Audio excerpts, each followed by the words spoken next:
नहीं लगा रहा हूँ। अध्यक्ष महोदय, हमसे सीनियर है। मेरा नाम पूछिए, शांति कुमार। प्रश्न संख्या पूछिए।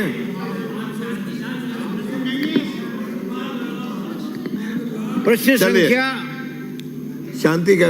252। मान्य मंत्री जी, सॉरी 253। मान्य मंत्री जी, जवाब आ चुका मेरे पास। जी राजा।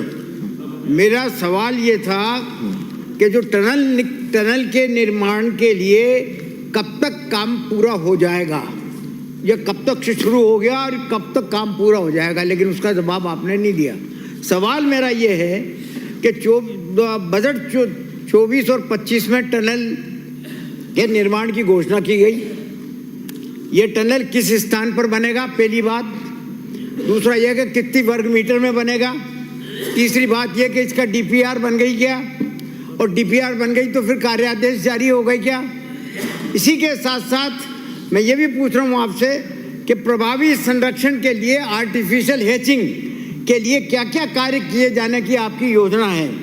जैसे सोरसन 12 में है गोडावन, तो वहाँ पर क्या केंद्र का कार्य कब से चल रहा है और वो कब तक पूरा हो जाएगा, उसके लिए कोई बजट का प्रोविजन भी रखा है कि नहीं रखा। सवाल नंबर 1। माननीय अध्यक्ष महोदय, कोटा उत्तर से आने वाले माननीय सदस्य ने जो प्रश्न पूछे हैं वो एक में कई प्रश्न पूछ लिए हैं, और जिस टनल के बारे में जो माननीय वित्त मंत्री जी द्वारा इस सदन के अंदर घोषणा की गई थी, मुझे बताते हुए खुशी है कि दिनांक 14/6/2024 को 8 करोड़ का बजट उसके लिए आवंटित कर दिया गया है। साथ ही साथ RSRDC कार्य एजेंसी के रूप में चिन्हित किया जा चुका है और बहुत जल्दी उसका काम शुरू कर दिया जाएगा। अगला प्रश्न आप पूछे। दूसरा, आपने ये जवाब दे दिया कि साहब अब शुरू कर दिया जाएगा। मैंने आपसे ये पूछा था कि कब तक शुरू होगा।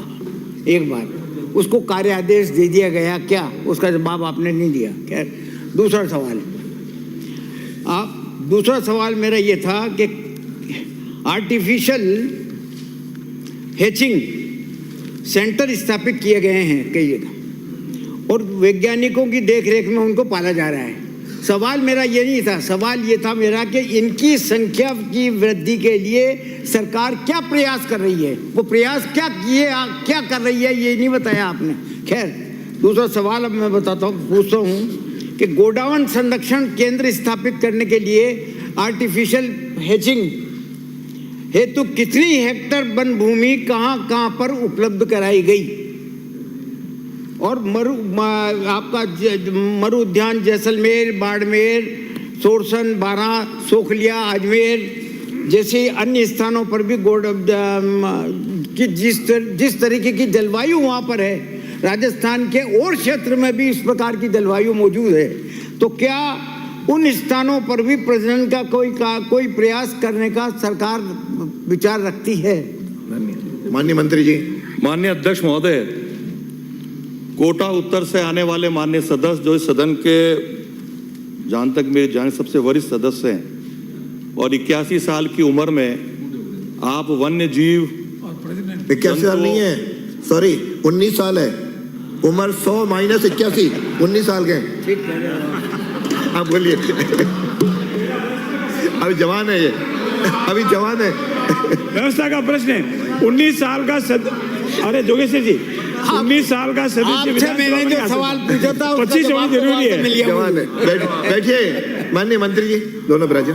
हाँ, माननीय मंत्री जवाब दें। इस उम्र में भी आप वन्य जीव जंतु और वन्य क्षेत्र और पशु पक्षियों की चिंता कर रहे हैं, ये हम सबके लिए बहुत खुशी की बात है।